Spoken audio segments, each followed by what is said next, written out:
Praise the Lord, brothers and sisters. கர்த்தராகிய இயேசு கிறிஸ்துவின் பூரண மிகுந்த நாமத்தினாலே வாழ்த்துதலையும் இந்த பைபிள் ஸ்டடிக்கான வரவேற்பையும் கர்த்தருடைய பரிசுத்த மிகுந்த நாமத்தினாலே தெரிவித்துக் கொள்கிறேன். இன்றைய நாளினுடைய பைபிள் ஸ்டடிக்கு ஆதாரமாய் ரோமருக்கு எழுதின நிருபம் 7வது அதிகாரம் 4 முதல் 6 வரைக்கும் இருக்கக்கூடிய வசனங்களை வாசிக்க கேட்போமே.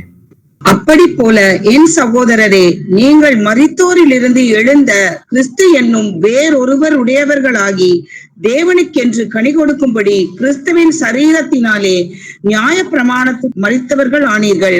நான் மாம்சத்திற்கு உட்பட்டிருந்த காலத்தில் நியாய பிரமாணத்தினாலே தோன்றிய பாவ இச்சைகள் மரணத்திற்கு ஏதுவான கனிகளை கொடுக்கத்தக்கதாக நம்முடைய அவயவங்களில் பலன் செய்தது. இப்பொழுதோ நாம் பழமையான எழுத்தின்படி அல்ல, புதுமையான ஆவியின்படி ஊழியம் செய்யத்தக்கதாக நம்மை கட்டியிருந்த நியாய பிரமாணத்துக்கு நாம் மரித்தவர்களாகி அதினின்று விடுதலையாக்கப்பட்டிருக்கிறோம். ஆமென். அப்படி போல என் சகோதரர்களே, இந்த நாளில கர்த்தர் தாமே நம்மோடு கூட இடைபட நீங்கள் மரித்தோரிலிருந்து எழுந்து கிறிஸ்து என்னும் வேறொருவராகி, இதுக்கு முன்னாடி வேற ஒரு இடத்துல இருந்தோம், இப்ப ஞானஸ்தானம் பெற்றவர்களாய் கிறிஸ்து என்னும் வேறொருவர் உடையவராகி, இதற்கு முன்னாடி நாம வேறொரு நபரோடையோ அல்லது வேறொரு பிரமாணத்தோடையோ நாம் தொடர்புடையவர்களாய் இருந்த நாட்கள் எல்லாவற்றையுமே கர்த்தர் மாற்றி வைத்திருக்கிறார். அந்த மாற்றி வைத்திருக்கக்கூடிய பிரமாணங்கள் எல்லாமே தேவனுக்கு ஏற்ற விதத்துல இருக்க கர்த்தருடைய கரத்திற்குள்ளார நம்மை நாமே ஒப்பு கொடுத்து வேறொருடையவராகி தேவனுக்கென்று கனி கொடுக்கும்படி கிறிஸ்துவின் சரீரத்திலே நியாய பிரமாணத்திற்கு மரித்தவர்களானே. அப்போ இதுக்கு முன்னாடி இருந்த சந்ததியார் எல்லாமே, இயேசு கிறிஸ்து வருகைக்கு முன்பாக வரைக்கும் இருந்த சந்ததியார் எல்லாமே நியாய பிரமாணத்திற்குள்ளாரே அவர்கள் ஒப்பு கொடுக்கப்பட்டவர்களாயும் அதற்கு கட்டுப்பட்டவர்களாகவும் நியாய பிரமாணத்தை மாத்திரமே சார்ந்தவர்களாகவும் இருக்கக்கூடிய விதத்துல இருந்துச்சு.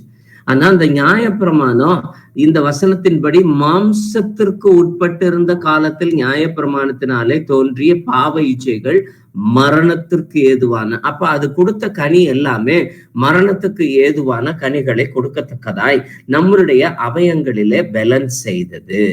தேவனுடைய சமூகத்திற்குள்ளார 2 விதமான கனி, தேவனுக்கென்று செலுத்தக்கூடிய கனியும் மரணத்திற்கு என்று செலுத்தக்கூடிய 2 கனிகளும் உண்டு. அந்த 2 கனிகளுக்கும் ஏற்புடைய பிரமாணங்கள், நியாய பிரமாணத்தில் இருந்தவர்கள் மாம்சத்திற்கு உட்பட்ட மரணத்திற்கு ஏதுவான கனிகளை கொடுத்தார்கள்.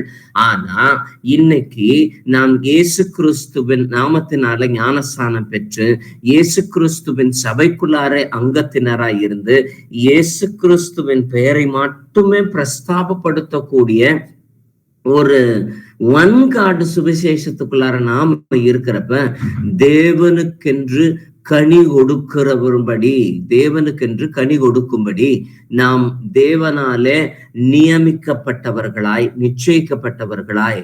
ஏன்னா 6வது வசனம் சொல்லுகிறது, இப்பொழுது நாம் பழமையான எழுத்தின்படி அல்ல. அப்ப நம்ம பழமையா இருக்கக்கூடிய எழுத்தின்படி இருக்கக்கூடிய காரியங்கள், பாரம்பரியத்தின்படியோ அல்லது பழமையா நம்மளுடைய வாழ்க்கையில இருந்த எல்லா காரியத்தின்படியோ நாம இல்லாம புதுமையான ஆவியின்படி ஊழியம் செய்யத்தக்கதாக நம்மை கட்டி இருந்த நியாய பிரமாணத்திற்கு நாம் மரித்தவர்களாகி அதனின்று விடுதலையாக்கப்பட்டிருக்கிறோம். அப்போ நியாய பிரமாணத்துல இருக்கக்கூடிய விஷயங்கள் எல்லாத்துலயுமே நாம் விடுதலையாக்கப்பட்டிருக்கிறதன்படியே நம்மளுடைய சொந்த வாழ்க்கையிலுமே நாம தேவனுக்கு பிரியமான விதத்துல எல்லா கனிகளும் மாறுபட்டதா இருக்கும். அது அப்போ ஜீவனுக்கு ஏதுவா தேவன் எதிர்பார்க்கக்கூடிய கனியை கொடுக்கிறவர்களாய் மாத்திரம் இருக்கும் பட்சத்துல மரணத்துக்கு ஏதுவான கனிகள் எதுவுமே நம்ம கிட்ட காணப்படாது. ஏன்னா ரோமருக்கு எழுதின நிருபம் 9வது அதிகாரம் 31வது வசனம் சொல்லுகிறதன்படி, நீதி பிரமாணத்தை தேடின இஸ்ரவேலரோ நீதி பிரமாணத்தை அடையவில்லை. ஆமென். அப்போ அவங்க எல்லாமே தன்னுடைய சுயநீதியை பேசக்கூடிய விதத்துல நியாயப்பிரமாணத்தை தான் தேடினாங்க. நான் கரெக்டா தான் ஜெபம் பண்றேன், நான் கரெக்டா தான் உபவாச நாட்கள்ல ஓய்வு நாட்கள்ல நான் கடைபிடிக்கிறேன், காணிக்கைகள்லாம் கரெக்டா கொடுக்குறேன்னு சொல்லி தேவ பிரமாணத்தினுடைய காரியத்துல இருந்து வேத பிரமாணத்தையும் நியாய பிரமாணத்தையும் நீதி பிரமாணத்தையும் இதெல்லாம் வேதத்துல பயன்படுத்தக்கூடிய வார்த்தைகள் தேடின இஸ்ரவேலரோ நீதியினுடைய பிரமாணத்தை பிடிக்கவே இல்லை. ஏன்னா 32வது வசனமும் சொல்லுது, 9:32, எண்ணத்தினால் என்றால் அவர்கள் விசுவாசத்தினாலே அதை தேடாமல் நியாயப்பிரமாணத்தின் கிரியையினாலே தேடினபடியால் அதை அடையவில்லை, இடறுவதற்கான கல்லில் இடறினார்கள். ஆமென். அப்போ அவங்களுக்கு அந்த நியாயப்பிரமாணம் கொடுத்தது தேவனை கர்த்தர் என்று விசுவசிக்கவும் அவரை தவிர வேறொரு தெய்வம் இந்த பூமியிலே இல்லை என்று அவர்களுக்கு விசுவசிக்கிறதுக்காகத்தான் அந்த நியாயப்பிரமாணமே கொடுக்கப்பட்டது. ஆனா அந்த 613 கட்டளைகளையுமே இவர்கள் வெறும் கட்டளையாக கடைபிடிக்க தேடினதுனால, அந்த தேடினபடினாலே கிரியைகளினாலே தேடினபடினாலே என்னென்ன கிரியைகளால தேடினாங்க? அவங்க பலி ஆடை எப்படி வளர்க்கறது, அத மாசு மறுவு இல்லாம இருக்கிறது எப்படி பாதுகாக்கிறது, அப்படி இப்படின்னு சொல்லிட்டு வெளியரங்கமாய் இருக்கக்கூடிய காரியத்தை மாத்திரம் தேடினதுனால அவங்க வைத்திருந்த நியாயப்பிரமாணம் விசுவாசத்திற்கு ஏதுவானதா இல்லாம கிரியைகளுக்கு செயல்பாடுகள்ல மட்டும்தான். அவன் போட்டிருக்கக்கூடிய துணியில கவனம் இருந்துச்சு, அவன் செலுத்தக்கூடிய பலிகள்ல கவனம் இருந்துச்சு. ஆனா பக்கத்துல இருக்கக்கூடிய ஏழைக்கு உதவுவதோ அல்லது கூக்குரலை கேட்பதோ அயலானுக்கு உதவி செய்வதோ அது எதுவுமே இல்லைன்றதுனாலதான் இயேசு கிறிஸ்து வந்த உடனே நல்ல சமாரியன் கதையெல்லாம் சொல்ல வேண்டியதா இருந்துச்சு. அவர் நல்ல சமாரியன் கதையை யார் என்ன அயலான்னு சொல்லி கேட்டு அவங்களுக்கு எல்லாத்துக்கும் யாரெல்லாம் உதவி செய்யணும், எப்படி இப்படி எல்லாம் இருக்கணும் அப்படிங்கிற கதை எல்லாமே சொல்லி அவர்களுக்கு உவமைகளின் மூலமாய் விளக்க வேண்டிய ஒரு கட்டாயமா இருந்தது. ஏன்னா இவங்க தேடினது எல்லாமே அந்த விசுவாசத்தின்படி தேடல. கர்த்தருக்காக நான் இதை செய்யறேன், கர்த்தருக்காக பலி செலுத்துறேன், கர்த்தருடைய காரியங்கள்ல எல்லாத்தையும் செலுத்துறேன் அப்படின்னு சொல்லி செலுத்தவே இல்லை. இன்னைக்கும் பெரியமானவர்களே, பவுல அவன் நிதானிக்கப்படக்கூடிய சமயத்துல அவன் எப்படிப்பட்டவனாய் இருந்தான்னு சொல்லி அவனை அறிமுகப்படுத்துறதுக்கு அப்போஸ்தலர் பணி 22வது அதிகாரம் 3வது வசனத்தை வாசிப்போம். நான் யூதன், சிரிசியா நாட்டில் உள்ள தர்சு பட்டணத்திலே பிறந்து இந்த நகரத்திலே கமாலியேலின் பாதத்தருகே வளர்ந்து முன்னோர்களுடைய வேத பிரமாணத்தின்படியே திட்டமாய் போதிக்கப்பட்டு இன்றைய தினம் நீங்கள் எல்லோரும் தேவனை குறித்து வைராக்கியம் உள்ளவர்களாய் இருக்கிறது போல நானும் வைராக்கியம் உள்ளவனாய் இருந்தேன். ஆமென். அப்போ வேத பிரமாணத்தின்படி போதிக்கப்படக்கூடியவர்களாய் அவங்க இருந்தாங்க. அப்படின்னா இவை நியாய பிரமாணத்துல இருக்கக்கூடிய ஒரு கட்டளை கூட அவன் மீறவே இல்லை. எல்லாத்தையுமே கர்த்தருக்குன்னு சொல்லி அவன் நிறைவேற்றக்கூடிய இடத்துல திட்டமாய் போதிக்கப்பட்டு, ஓரல் தோராவா இருந்தாலும் சரி, ரிட்டன் தோராவா இருந்தாலும் சரி, எல்லா தோராவிலையும் அவன் தேறினவனாய் வேத பிரமாணத்துல திட்டமாய் இருந்தவனாய் இருந்தான். ஆனா அவனே சொல்றான், நான் இதுக்கு எல்லாத்தையுமே நஷ்டமும் குப்பையும் என்று கருதுகிறேன் அப்படிங்கிற லெவலுக்கு அத்தனையுமே அவன் ஒன்றும் இல்லைன்னு சொல்ற அளவுக்கு அந்த பிரமாணங்களை எல்லாத்தையுமே, ஏன்னா திட்டமாய் போதிக்கப்பட்டவர். அவனுக்கு ஞானஸ்தானம் கொடுத்தவன் கூட வாசிப்போமே அடுத்த அதே அதிகாரத்துல 12வது வசனத்தையும். அப்பொழுது வேத பிரமாணத்தின்படியே பக்தி உள்ளவனும் அங்கே குடியிருக்கிற சகல யூதராலும் நல்லவன் என்று சாட்சி பெற்றவனுமாகிய அனனியா என்னும் ஒருவன். ஆமென். அப்போ அவனுக்கு ஒரு யூதன்னாலே இந்த வேத பிரமாணத்துல தேறினவனாய் அவன் எப்படி உடை உடுத்துகிறான், எப்படி உபவாசத்தை மேற்கொள்கிறான், எப்படி அவனுடைய காணிக்கைகளை செலுத்துகிறான், எப்படி தன்னுடைய காரியங்கள் எல்லாத்தையுமே ஓய்வு நாளையில அப்படி ஓய்ந்து இருக்கிறானா அப்படிங்கிற மாதிரி இருக்கக்கூடிய எல்லா விஷயங்கள்லையுமே அந்த வேத பிரமாணத்திற்கு மாத்திரம் தங்களை கையளித்தவர்களாய் இருந்தார்கள். அதே மாதிரி இருந்தவங்க எல்லாத்துக்குமே தான் சாட்டை அடி கொடுக்கிற மாதிரி இயேசு கிறிஸ்து வந்தார். ஏன்னா இன்னைக்கு நான் நல்லது தேடுறேன் அப்படிங்கிற ஒரு விஷயத்துல கூட தீமையான மார்க்கத்துக்குள்ளார போய் உட்கார்ந்து இருக்கிறதற்கான வாய்ப்புகள் அதிகமாய் உண்டு. நல்லது தேடுறேங்கிற பட்சத்துல இருக்கக்கூடிய சமயத்துல கூட, விசுவாசத்தினுடைய ஓட்டத்துல ஓடுறேன், நான் கர்த்தர் காட்டின காலத்துல போறேன் அப்படின்னா, ஆபிரகாமும் லோத்து 2 பேரும் ஒரே ஸ்தானத்துல இருந்தாதான் சொன்னாங்க. லோத்தும் கர்த்தரை சார்ந்துதான் இருந்தான், ஆபிரகாமும் கர்த்தரை சார்ந்துதான் இருந்தான். கர்த்தரை சார்ந்து இருக்க போய் தான் அந்த பட்டணத்தை அழிக்கிறதுக்கு முன்னாடி அவனை கையை பிடிச்சு கூட்டு வர்றதுக்கு வானதூதரை அனுப்பினவரா இருந்தார். ஆனா அதுல அவன் எந்த இடத்துல வெறுமனே தன்னுடைய கண்ணுக்கு எட்டுனதுல பசுமையா கர்த்தர் தருவாரு, மேலானதை தருவாரு, மேடான பகுதியை தருவாரு, செல்வம் நிறைந்த பகுதியை தருவாரு, கர்த்தர் தான் தந்தாரு அப்படின்னு சொல்லி அவனுடைய விசுவாசம் தன்னுடைய கண்களின் இச்சையோடு கூட சேர்ந்து, விசுவாசத்தின்படி தேடாமல் கிரிகையின்படி அவன் தேடினதுனால அவன் போய் சேர்ந்தது ஒரு சோரம் போன பட்டணத்துல போய் சேர்ந்தான். ஆனா இவன் ஆபிரகாம் அப்படி இல்லை. நீங்க எந்த பக்கம் போய் சொல்றீங்களோ நான் போறேன் ஆண்டவரே, அது மேடா இருந்தா என்ன, பள்ளமா இருந்தா என்ன, கிழக்க போச்சோன்னா போறேன், மேற்க போச்சோன்னா போறேன், வடக்க போச்சோன்னா போறேன், தெற்க போச்சோன்னா போறேன் அப்படிங்கிற மாதிரி இவன் தன்னுடைய காரியங்களை எல்லாவற்றையும் கர்த்தருடைய சமூகத்துக்குள்ளார ஒப்பு கொடுத்து அத தேவனுக்கு ஏற்புடைய விதத்துல அவன் எதிர்பார்த்தவனாய் காத்திருந்தான். அதனாலதான் வேத பிரமாணத்தை பெற்று கொண்டவன் நம்ம நிக்கோதேமு வேத பாரகர்களுக்குள்ளார இருக்கக்கூடிய ஒண்ணு. அவன் சாஸ்திரிகள் நிறைந்த அந்த சனகரிப்பு சங்கத்துல ஒரு ஆள். அவன் வேத பிரமாணத்தை கற்பிக்க கூடிய குரு அவன். அப்படி இருந்தாலும் அவனுக்கே யோவான் எழுதின சுவிசேஷம் 3வது அதிகாரம் 3 முதல் 5 வரைக்கும் இருக்கக்கூடிய வசனங்களை வாசிக்க கேட்போமே. இயேசு அவனுக்கு பிரதியுத்தரமாக, ஒருவன் மறுபடியும் பிறவாவிட்டால் தேவனுடைய ராஜ்யத்தை காண மாட்டான் என்று மெய்யாகவே மெய்யாகவே உனக்கு சொல்லுகிறேன் என்றார். அதற்கு நிக்கோதேமு, ஒரு மனுஷன் முதிர் வயதாய் இருக்கையில் எப்படி பிறப்பான்? அவன் தன் தாயின் கர்ப்பத்தில் 2வது தடவை பிரவேசித்து பிறக்க கூடுமோ என்றான். இயேசு பிரதியுத்தரமாக, ஒருவன் ஜலத்தினாலும் ஆவியினாலும் பிறவாவிட்டால் தேவனுடைய ராஜ்யத்தில் பிரவேசிக்க மாட்டான் என்று மெய்யாகவே மெய்யாகவே உனக்கு சொல்லுகிறேன். ஆமென். அப்ப அவன் பிரமாணத்துக்குள்ளார நிறைஞ்சு நிற்கக்கூடிய ஒரு ஆளு. ஆனா அவனுக்கு அவன் விசுவாசத்தின்படி தேடாமல் கிரிகையின்படி தேடக்கூடிய ஒரு யூத மார்க்கத்துக்குள்ளார அவன் இருந்ததுனால அவன் வச்சிருக்கக்கூடிய வேத பிரமாணமோ நியாய பிரமாணமோ அந்த நீதி பிரமாணமோ அவனை காப்பாற்றாதபடிக்கு வேறொருவர் உடையவராய் மாற வேண்டும் என்பதை இயேசு கிறிஸ்து திட்டமாய் போதித்தார். பிரியமானவர்களே, அந்த ஞானிகளுக்கு மரலர்களாகிய நமக்கு வெளிப்படுத்தப்பட்ட விஷயமா இருக்கிறது.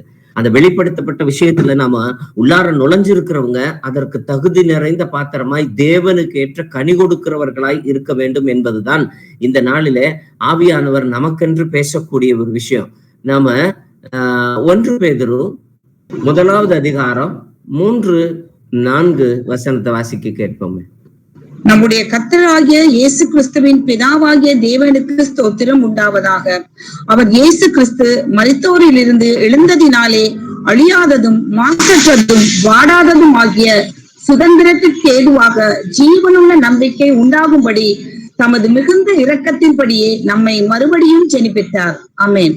அப்போ எவ்வளவு அந்த ராஜரீகமான ஜெனிப்பிப்பு நமக்குள்ளார இருக்குதுங்கிறத பார்ப்போமே.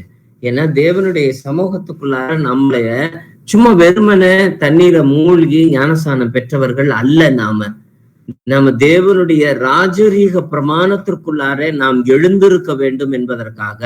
ஏன்னா அவர் மரித்தோரிலிருந்து எழுந்ததினாலே நமக்கு கொடுக்கக்கூடியது என்னதுன்னா அழியாததும் வாடாததுமான சுதந்திரத்திற்கு ஏதுவான ஜீவனு நம்பிக்கை உண்டாக்கும்படியான மிகுந்த இரக்கங்களின்படியே நம்மை மறுபடியும் ஜெனிப்பித்தவராய் இருக்கிறார். அப்போ இவ்வளவு மகிமையான ஒரு ராஜரீகமான ஒரு எழுப்புதலுக்காக நம்மை தேவன் ஜெனிப்பித்திருக்கிறார், ஞானஸ்தானம் கொடுத்து வச்சிருக்கிறார். இந்த சபைக்குள்ளார நம்மை ஞானஸ்தானம் கொடுத்து வச்சிருக்கிறது அதுக்காக மட்டும்தான், வேற எதுக்காகவுமே இல்லை. அந்த ராஜரீகத்திற்கு ஏதுவான தேவனுக்கு ஏற்ற கனி கொடுக்கிறதற்கு நாம அவருக்குள்ளார நாம மறுபடியும் பிறந்திருக்கிறவர்களாய் இருக்கிறோம். ஏன்னா அவனுக்கு கமாலியனுக்கு கூட விளங்கவே இல்லை. நமக்கு லகுவா வீடு தேடி நாம இருக்கக்கூடிய இடத்துல நமக்கு விளங்க வைக்கிற அளவுக்கு கர்த்தர் பெரிய ஒரு பராக்கிரமத்தை செய்திருக்கிறார். அந்த பெரிய பராக்கிரமத்திற்கு ஒத்த கனிகள் உள்ள வாழ்க்கை நம்மிடம் இருக்கிறதா? ஆவியானவர் கேட்கக்கூடிய கேள்வி. 1 பேதுரு 1வது அதிகாரம் 18 முதல் 20 வரைக்கும் இருக்கக்கூடிய வசனத்தை வாசிப்போமே. உங்கள் முன்னோர்களால் பாரம்பரியமாய் நீங்கள் அனுசரித்து வந்த வீணான நடத்தை நின்று அழிவுள்ள வஸ்துக்களாகிய வெள்ளியினாலும் பொன்னிலானும் மீட்கப்படாமல் குற்றமில்லாத மாசற்ற ஆட்டுக்குட்டியாகிய கிறிஸ்துவின் விலையேறப்பட்ட இரத்தத்தினாலே மீட்கப்பட்டீர்கள் என்று அறிந்திருக்கிறீர்களே. அவர் உலகம் தோற்றத்திற்கு முன்னே குறிக்கப்பட்டவராயிருந்து தமது மூலமாய் தேவன் மேல் விசுவாசமாய் இருக்கிற உங்களுக்காக இந்த கடைசி காலங்களில் வெளிப்பட்டார். ஆமென். ஏன்னா நியாயப்பிரமாணம் வர்றதுக்கு முன்னாடி வரைக்கும் அவர்களுக்கு பாவம் என்கிற ஒரு பேரே தெரியாம இருந்துச்சு. அவர்கள் உணர்த்தப்படாம இருந்தார்கள். அப்படி இதுதான் பாவம், இது செய்யக்கூடாது, இது செய்யணும் அப்படிங்கிற அந்த வகை பிரித்து பார்க்கக்கூடிய உணர்வே இல்லாம தான் இருந்தாங்க.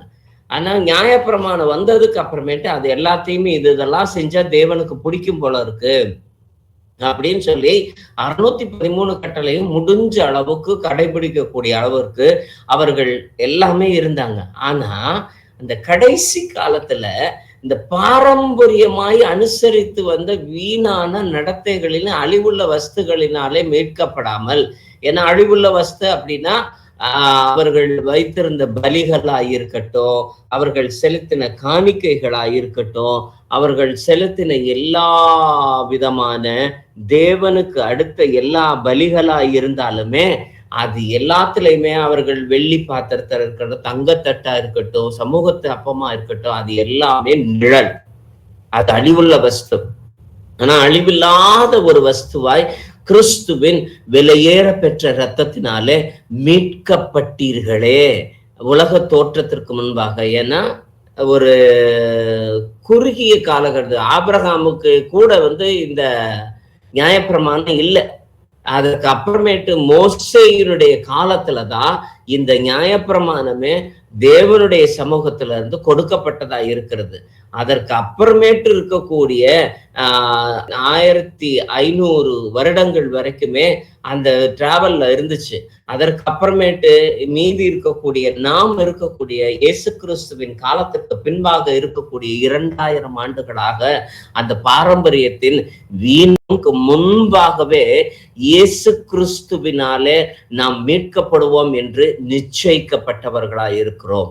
2000 வருஷத்துக்கு உட்பட்டிருக்கக்கூடிய அந்த அழிவுள்ள வஸ்துவாகிய நியாயப்பிரமாணத்திற்கு அவர்கள் அவ்வளவாய் போராடினார்கள் என்றால், நாம அதற்கு முன்னாடியே இருக்கக்கூடிய 7000 ஆண்டுகளாய் இருக்கக்கூடிய தேவனுடைய சமூகத்தில் இருக்கக்கூடிய அந்த மிகப்பெரிய, ஏன்னா 1000 வருட அரசாட்சியும் 6000 வருட நம்மளுடைய வாழ்க்கையும் சேர்த்திருக்கக்கூடிய இந்த 7000 வருஷ அனுபவம் தான் இந்த இயேசு கிறிஸ்துவனுடைய விலையேற பெற்ற இரத்தத்தினுடைய மீட்பு. அதுக்கு நாம எவ்வளவு வைராக்கியம் நிறைந்தவர்களாய், எவ்வளவு மேன்மை மிகுந்த சாக்கியம் உள்ளவர்களாய் இருக்கிறோம் அப்படிங்கிறத சற்றே யோசித்து பார்ப்போமே. ஆபிரகாமிற்கு ஆதியாகமத்தினுடைய புத்தகம் 22வது அதிகாரம் 18வது வசனத்தை வாசிப்போமே. நீ என் சொல்லுக்கு கீழ்ப்படிந்தபடியினால் உன் சந்ததிக்குள் பூமியில் உள்ள சகல ஜாதிகளும் ஆசீர்வதிக்கப்படும் என்றும் என் பேரில் ஆணையிட்டேன் என்று கர்த்தர் சொல்லுகிறார் என்றார். ஆமென். அப்ப அவை கீழ்ப்படிந்தது நியாயப்பிரமாணத்துக்கு அல்ல, இயேசு கிறிஸ்துவனுடைய வார்த்தைக்கு, கர்த்தராகிய தேவனுடைய வார்த்தைக்கு அவன் கீழ்ப்படிந்தவனாய் இருந்தான். அந்த கர்த்தராகிய தேவனுடைய வார்த்தைக்கு கீழ்ப்படுகிறதுனால அவனுக்கு ஒரு ஆணையிடப்பட்டது, கடல் மணல தனியா வானத்து நட்சத்திரங்களை போல இந்த சந்ததியை தருவேன். ஆனா அந்த சந்ததிக்கு என்னது, ஜாதிகளும் ஆசீர்வதிக்கப்பட்டவர்களாய் இருப்பார்கள் என்று அவருடைய பேரிலே ஆணையிட்டு கொடுத்தவராய் இருக்கிறார் கர்த்தர். ஏன்னா அந்த சந்ததி யார் அப்படிங்கிறதுக்கு கலாத்தியருக்கு எழுதின நிருபத்துல பவுல் பதில் சொல்றாரு. 3வது அதிகாரம் 16வது வசனத்தை வாசிச்சோம்னா, ஆபிரகாமுக்கும் அவனுடைய சந்ததிக்கும் வாக்குத்தத்தங்கள் பண்ணப்பட்டன. சந்ததிகளுக்கு என்று அநேகரை குறித்து சொல்லாமல் உன் சந்ததிக்கு என்று ஒருவனை குறித்து சொல்லியிருக்கிறார். அந்த சந்ததி கிறிஸ்துவே. ஆமென். அந்த உன் சந்ததி அப்படின்னு ஒற்றை சந்ததியை குறிப்பிட்டு சொல்லக்கூடியது. அப்படின்னா இந்த பூமியில எத்தனை சந்ததியா இருந்தாலும் கிறிஸ்துவனுடைய சந்ததியாருக்கு மட்டுமே அந்த ஆசீர்வாதங்கள் சுதந்திரமானது. ஏன்னா இது நியாயப்பிரமாணத்திற்கு முந்தினதாய் சொல்லப்பட்டிருக்கக்கூடிய ஆசீர்வாதம். இது நியாயப்பிரமாணத்தினுடைய கட்டளைகளை நாம் கடைபிடிக்கவில்லை என்றாலும் அந்த நியாயப்பிரமாணம் இல்லாத ஒரு சந்ததிக்கு கொடுக்கப்பட வேண்டும் என்று நிச்சயிக்கப்பட்ட ஆசீர்வாதம் ஆபிரகாமினுடைய காலத்திலே கொடுக்கப்பட்டதாய் இருக்கிறது. அந்த சந்ததி யாருன்னா கிறிஸ்துவே. கிறிஸ்துவை பற்றி கொண்ட அத்தனை பேரும், கிறிஸ்துவின் பெயரால் ஞானஸ்நானம் பெற்ற அத்தனை பேரும் இந்த உன் சந்ததி அப்படிங்கிற வார்த்தைக்குள்ளாரே நாம் நுழைகிறவர்களாய் இருக்கிறோம். பூமியிலே சகல ஜாதிகளையும் ஆசீர்வதிக்கப்பட்டவர்களாய் இருப்பார் என்று தேவன் அவருடைய பேரிலே ஆணையிட்டு கொடுத்தவராய் இருக்கிறதுனால யாக்கோபு எழுதின நிருபம் 2வது அதிகாரம் 10வது வசனத்தை வாசிப்போம். எப்படியெனில் ஒருவன் நியாயப்பிரமாணம் முழுவதையும் கை கொண்டிருந்தும் ஒன்றிலே தவறினால் எல்லாவற்றிலும் குற்றவாளியாய் இருப்பான். ஆமென். ஏன்னா நியாயப்பிரமாணத்தை முழுசாவே கடைபிடிக்கவே முடியாது அப்படின்னு சொல்லி தெரிந்திருந்தும் கொடுக்கப்பட்டவைகள். ஏன்னா அவன் வாழ்நாள் முழுக்கவே கர்த்தருக்குள்ளார அவன் கரெக்டா இருக்கணும், விசுவாச பிரமாணத்துக்குள்ளார கரெக்டா இருக்கணும், எதுலையும் தவறிவிடக்கூடாது, தன்னுடைய வஸ்திரத்தை கரைபடியாம இருக்கிறது, வீட்டு வாசப்படி நிலைகள் எல்லாதோறும் கரைபடியாம இருக்கிறது, தன்னுடைய வஸ்துக்கள் எதுவும் கரைபடாம இருக்கக்கூடியது, தன்னுடைய சாப்பிடக்கூடிய சாப்பாட்டுல கரைபடாம இருக்கக்கூடியது, பேசக்கூடிய பேச்சுல, கடைபிடிக்கக்கூடிய ஓய்வு நாள்ல, நடக்கக்கூடிய நடையில, பார்க்கக்கூடிய வேலையில எத்தனை எத்தனை எத்தனை தடைகள் எல்லாத்தையுமே அவன் ஒவ்வொன்றிலும் அவன் பார்த்து பார்த்து பார்த்து பார்த்து செய்ய வேண்டியதா இருக்கு. அது அல்லாம பண்டிகை கொண்டாடுகிறதா இருந்தாலும், அது வருடத்திற்கு ஒரு முறை எருசலேம் போய் சேருகிறதா இருந்தாலும், எதுவா இருந்தாலுமே எதுலையாச்சும் ஒண்ணுல தவறு இருந்தா கூட அவன் குற்றவாளியாய் கருதப்படுகிறான். ஆனா வேற 3வது அதிகாரம் கலாத்தியருக்கு எழுதின நிருபம் 10வது வசனம் சொல்லுகிறதன்படியே, நியாயப்பிரமாணத்தின் கிரியைக்காரராகிய யாவரும் சாபத்திற்குட்பட்டிருக்கிறார்கள். நியாயப்பிரமாண புஸ்தகத்தில் எழுதப்பட்டவைகள் எல்லாம் செய்யத்தக்கதாக அவைகளை நிலைத்திராதவன் எவனோ அவன் சபிக்கப்பட்டவன் என்று எழுதியிருக்கிறதே. ஆமென். அப்ப சபிக்கப்பட்டவன் அப்படிங்கிற ஒரு வார்த்தைய, அந்த வார்த்தையின்படி செய்கிறவன் எவனோ எல்லாத்தையுமே அது ஆசீர்வதிக்கப்பட்டவன மாத்திரம். அதுல ஒண்ணுல தவறுனா கூட சபிக்கப்பட்டவன் என்று மாற்றக்கூடியதா இருக்கும். ஆனா இயேசு கிறிஸ்து எதுலையுமே தவறவே இல்லை, ஒண்ணுல கூட தவறவே இல்லை. எல்லாத்துலயுமே நியாயப்பிரமாணம் என்ன சொல்லுதோ அத்தனையுமே நிறைவேற்ற வந்தவர். இதுல யூதர்கள் கொடுத்த பலியில மிகச்சிறந்த பலி, மிக உயர்ந்த பலி, மிக ராஜரீகமான பலி இயேசு கிறிஸ்துவனுடைய பலி மாத்திரம்தான். ஏன்னா அவர்கள் எல்லாமே பழுதற்ற ஆட்டுக்குட்டியை தான் கொண்டாந்து கொடுத்தாங்க, காளைகளையும் கடாக்களையும் தான் கொண்டாந்து கொடுத்தாங்க. ஆனா இயேசு கிறிஸ்து தம்மை தாமே ஜீவனுள்ள பலியாய் ஒப்பு கொடுத்தார். இதை விட ஒரு பெரிய பலி எந்த ஒரு யூதனுமே செலுத்தவே இல்லை. ஆனா அப்படிப்பட்டவரே மரத்துல தூக்கப்பட்டதனால சபிக்கப்பட்டவன் என்று எழுதி இருக்கிறதுபடியே வாசிப்போமே. கலாத்தியருக்கு எழுதின நிருபம் 3வது அதிகாரம் 13வது வசனத்தை வாசிப்போம். மரத்திலே தூக்கப்பட்ட எவனும் சபிக்கப்பட்டவன் என்று எழுதியிருக்கிறபடி கிறிஸ்து நமக்காக சாபமாகி நியாயப்பிரமாணத்தின் சாபத்திற்கு நம்மை நீங்களாக்கி மீட்டுக் கொண்டார். ஆமென். அப்போ நியாயப்பிரமாணம் முழுசையுமே தன்னுடைய ஜீவனுள்ள நாளெல்லாம் மரண பரியந்தம் வரைக்கும் எல்லா பண்டிகைகளிலும், எல்லா ஒழுங்குகளிலும், எல்லா உபவாச நாட்களிலும், எல்லா ஓய்வு நாட்களிலும் சரியாக இருந்த இயேசு கிறிஸ்து அவரும் சபிக்கப்பட்டவராய் மாறினது மரத்துல தூக்கப்பட்ட அந்த காரணத்தினால. அதற்கு காரணம் நாம் சாபம் நீங்கினவர்களாய் இருக்க வேண்டும் என்பதற்காக. எந்த சாபத்துல இருந்து? நியாயப்பிரமாணத்தினுடைய சாபம். வெறும் சடங்குக்காக நீங்க எல்லாம் என்னது கிறிஸ்தவனுடைய ஐக்கியத்துக்குள்ளார இருக்கணும்ன்ற அவசியம் இல்லை. வேதம் வாசிக்க வேண்டும் என்பது ஒரு பிரமாணம் அல்ல, தேவனுக்கு பிரியமாய் இருக்கக்கூடிய அடுத்த காரியம் என்பதை நினைத்து நான் வேதத்தை வாசிக்க வேண்டும். குடும்ப ஜெபம் என்பது ஒரு பிரமாணம் அல்ல, தேவனுக்கு பிரியமாய் இருக்கிற ஒரு காரியம். எங்கே 2 பேர் 3 பேர் கூடி இருக்கிறாங்களோ அவர்கள் நடுவில் நான் இருப்பேன் என்று சொல்லக்கூடிய தேவனுடைய விருப்பத்திற்கு ஏத்த மாதிரி நாங்க குடும்பமாய் கூடி ஜெபிக்கிறோம். அதனால இது விசுவாசத்தினாலே எல்லா கிரியைகளையும் கொண்டு போய், நீங்க 8 மணிக்கு ஆன்லைன் செய்திக்கு வரதா இருந்தாலும் சரி, சண்டேக்குரிய கேதரிங்க்கு போகிறதா இருந்தாலும் சரி, நீங்க சொந்தமா ஜபிக்கிறதா இருந்தாலும் சரி, சொந்தமா பைபிள் வாசிக்கிறதா இருந்தாலும் சரி, மற்ற பெண்கள் ஐக்கியத்திலேயோ அல்லது ஆண்கள் ஐக்கியத்திலேயோ சபை கூடுகைகளிலோ வேத வார்த்தைகளை பகிர்ந்து கொள்ளுகிறதா இருந்தாலும் கேட்கிறதா இருந்தாலும் அத்தனையும் ஒரு கிருகையின் பிரமாணம் அல்ல, விசுவாசத்தின் பிரமாணத்தோடு கூட செய்கிறதுனால அந்த பிரமாணத்தினுடைய மாற்றம் வேணும். ஏதோ நான் 8 மணி ஆனா இந்த செல்போனை ஆன் பண்ணி வைக்கணும், நான் உட்கார்ந்துடணும், இதை கேட்கணும் அப்படிங்கிற ஒரு பிரமாணத்திற்காக அல்ல.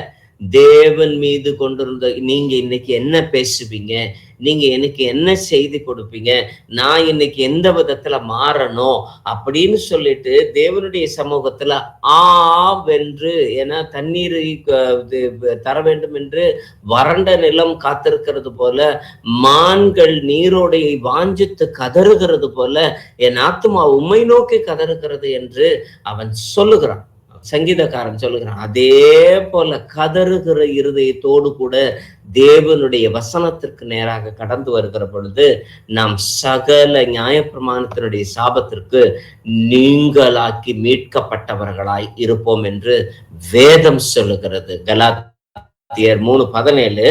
ஆதலால் நான் சொல்லுகிறது என்னவெனில், கிறிஸ்துவை முன்னிட்டு தேவனால் முன் உறுதி பண்ணப்பட்ட உடன்படிக்கையை 430 வருஷத்திற்கு பின்பு உண்டான நியாயப்பிரமாணமானது தள்ளி வாக்கு தத்தத்தை வியர்த்தமாக்க மாட்டாது. ஆமேன். ஏன்னா இது நியாயப்பிரமாணம் கடைபிடிக்கிறவன் மட்டும்தான் அப்படிங்கிறது ஆபிரகாமுக்கு முன்னாடியே கொடுக்கப்பட்டது. ஆபிரகாமுக்கு உன் சந்ததி எல்லாமே ஆசீர்வதிக்கப்பட்டிருக்கோம் அப்படின்னு சொல்லி இந்த 430 வருஷம் தாண்டினதுக்கு அப்புறமேட்டு தான் நியாயப்பிரமாணமே கொடுக்கப்பட்டது. ஆனா அந்த நியாயப்பிரமாணத்தை அவர் கடைபிடிக்கலன்றதுனால அவரும் சபிக்கப்பட்டவர் அப்படின்றது யாராச்சும் சொல்லிடுவான்றதுக்காக தான் இந்த வசனம்.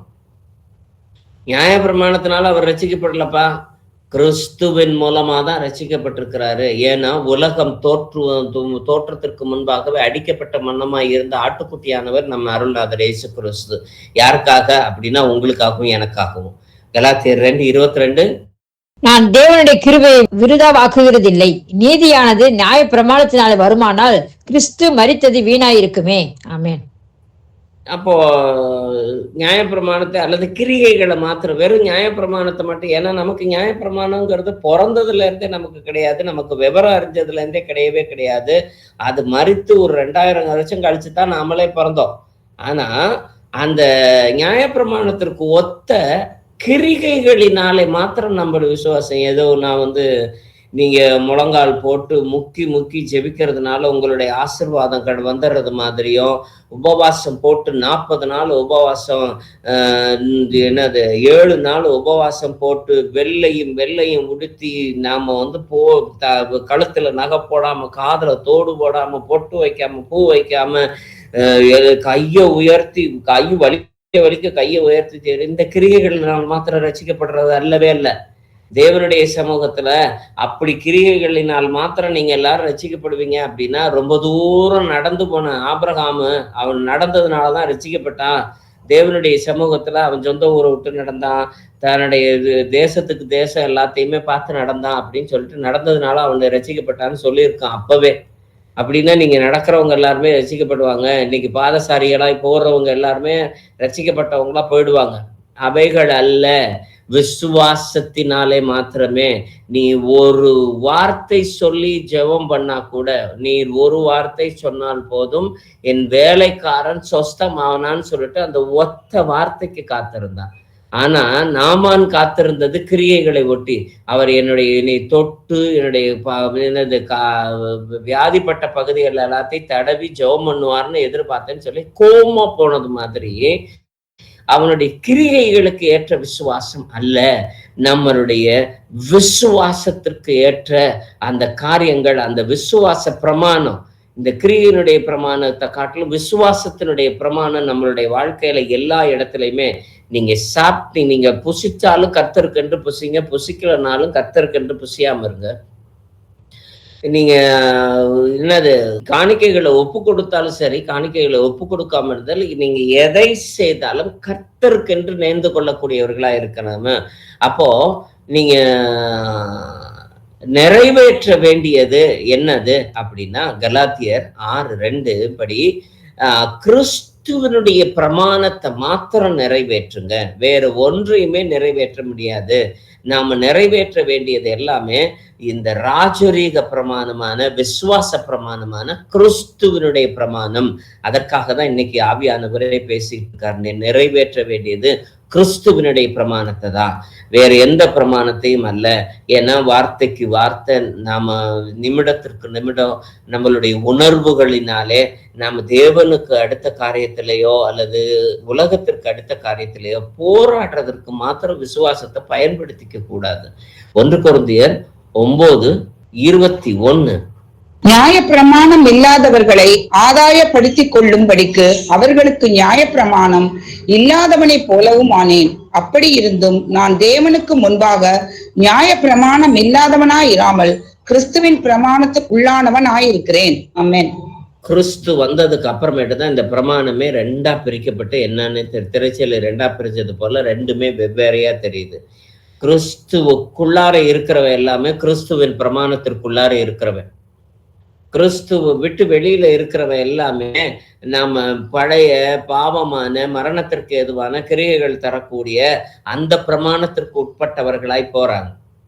ஆனா என்னது நான் அத்தனையுமே இவன் என்னது வேத பிரமாணத்தை முறைப்படி கற்றவன், அத்தனையுமே தெரிஞ்சவன்.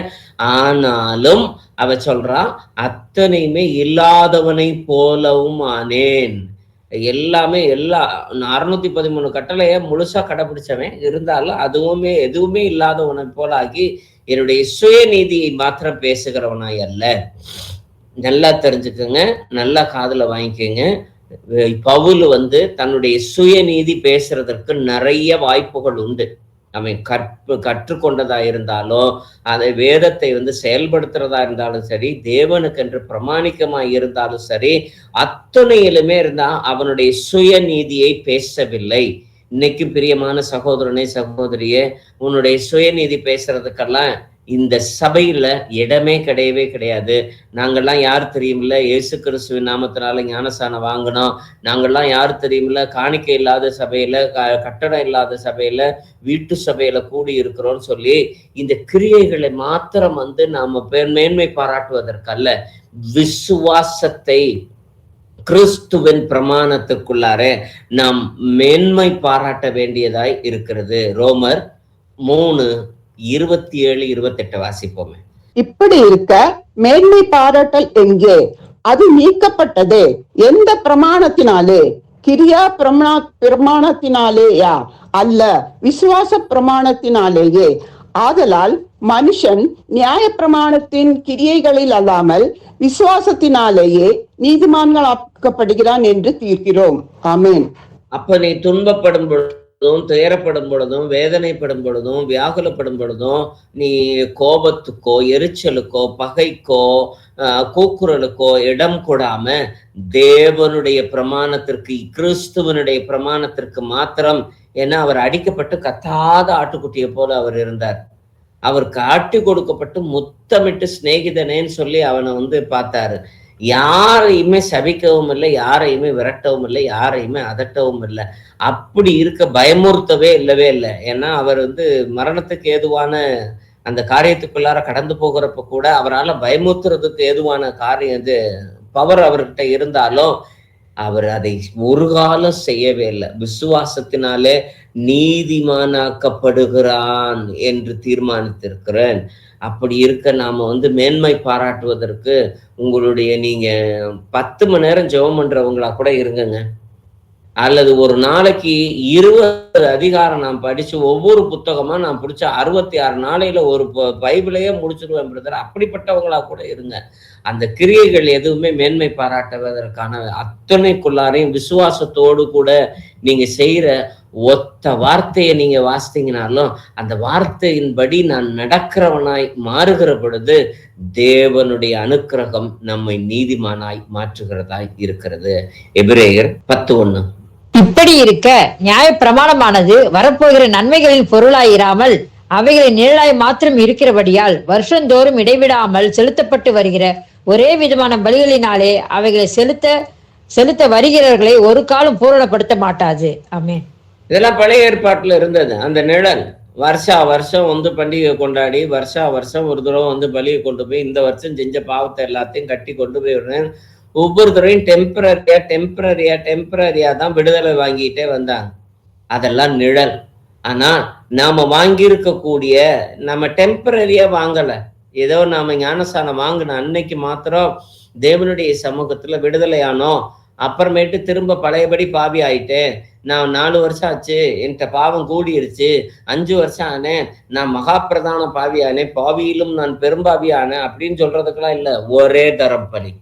அவர் ஒரே தரமாய்த்தான் பலியாகி இருக்கிறார். வருஷம் போய் நிற்கக்கூடிய அந்த பழைய ஏற்பாட்டு கிரியைகளில நாம இல்ல. ஒரே தரம் பூரணமாக்கப்பட்டிருக்கிறோம். நாம அந்த பூரணமாக்கப்பட்டிருக்கிறதுனால தேவனுடைய சமூகத்துல ஒரு தரம் பூரணமாக்கப்பட்டா மரண பரியந்தம் வரைக்கும் பூரணமாய் நிலைத்திருக்க வேண்டியது நாம ஒவ்வொருத்தருடைய கடமையா இருக்கிறது. விழுந்து எந்திரிக்கிறதுனால நீங்க நீதிமானா மாறிட முடியாது. நல்லா தெரிஞ்சுக்கங்க. விழுந்து எந்திரிக்கிறதுனால நான் நீதிமான் அப்படின்ற மாதிரி சொல்றதுக்கு சோதனைகள் வரும். ஆனா சோதனை ஜெயிக்கிறவன் பாக்கியவான் அப்படின்னு தான் வசனமே சொல்லுது. இதே 10வது அதிகாரம் 8வது வசனத்தை வாசிப்போம். நியாய பிரமாணத்தின்படி செலுத்தப்பட்டு வருகிற பலிகளை குறித்து மேற்சொல்லியபடி பலியையும் காணிக்கையையும் சர்வாங்க தகன பலிகளையும் பாவ நிவாரண பலிகளையும் நீர் விரும்பவில்லை, அவைகள் உமக்கு பிரியமானதல்ல என்று சொன்ன பின்பு. ஆமென்.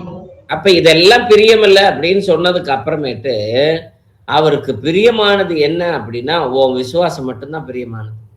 உன்னுடைய அந்த ஒவ்வொரு விசுவாச பிரமாணத்திற்கு ஏதுவான கிறிஸ்துவின் பிரமாணத்திற்கு உட்பட்டவர்களாய் இருக்கக்கூடிய ஒவ்வொரு செயல்பாடும் தான் தேவனுக்கு பிரியமானதாய் இருக்கிறது.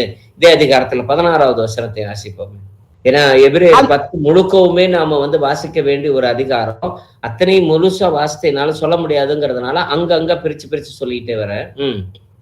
அந்த நாட்களுக்கு பின்பு நான் அவர்களோட பண்ணும் உடன்படிக்கையாவது, நான் என்னுடைய பிரமாணங்களை அவர்களுடைய இருதயங்களில் வைத்து அவைகளை அவர்களுடைய மனதில் எழுதுவேன் என்று கர்த்தர் சொல்லுகிறார் என்பதை உரைத்த பின்பு. ஆமேன். ஏன்னா பிரமாணத்தை வெறும் புத்தகத்துல மட்டும் வச்சிருக்கிறதா இல்ல. நாம பைபிள்ல வாசிக்கிறப்போ அந்த பிரமாணத்திற்கு ஏதுவா நாம வெறும் வாசிப்புக்குள்ளார மாத்திரம் இல்ல, அந்த வார்த்தைகள் எல்லாம் ஒவ்வொரு வார்த்தையுமே நம்மளுடைய இருதயத்துல எழுதுகிறவர்களாய் இருக்க வேண்டியவர்களாய் இருக்கிறோம். அதே அதிகாரத்துக்குள்ளார 28வது வசனத்தை வாசிடுவோமே. மோசேயினுடைய பிரமாணத்தை தள்ளுகிறவன் இரக்கம் பெறாமல் 2-3 சாட்சிகளின் வாக்கினாலே சாகிறானே. ஆமென். அப்போ பிரமாணத்தை தள்ளுறவனே 2-3 வாக்கினால செத்து போயிடுறான். அப்படின்னா நாம என்னது அழியாத இந்த கிறிஸ்துவனுடைய பிரமாணத்தை கடைபிடிக்காம நானும் கிறிஸ்துவனுடைய அங்கமா இருக்கிறேன்றது மாத்திரம் நாம சொல்லிட்டு இருக்கிறோம் அப்படின்னா கொஞ்சம் நம்மளுடைய ரட்சிப்பு கேள்விக்குறியாய் மாறும். காரணம், நாம வெறும் வாசிப்புக்காக மாத்திரமல்ல, வெறும் ஜெபிக்கிறதற்காக மாத்திரம் அல்ல, வாழ்வதற்காகத்தான் வசனங்கள் அத்தனையும் கொடுக்கப்பட்டதா இருக்கிறது. யாக்கோபு 2:8, 9, 10 மூணையுமே வாசிருங்களேன். உன்னிடத்தில் நீ அன்பு கூறுகிறது போல பிறனிடத்திலும் அன்பு கூறுவாயாக என்று வேத வாக்கியம் சொல்லுகிற ராஜரீக பிரமாணத்தை நீங்கள் நிறைவேற்றினால் நன்மை செய்வீர்கள். பட்சபாதம் உள்ளவர்களாய் இருப்பீர்களானால் பாவம் செய்து மீறினவர்கள் என்று நியாய பிரமாணத்தால் தீர்க்கப்படுவீர்கள்.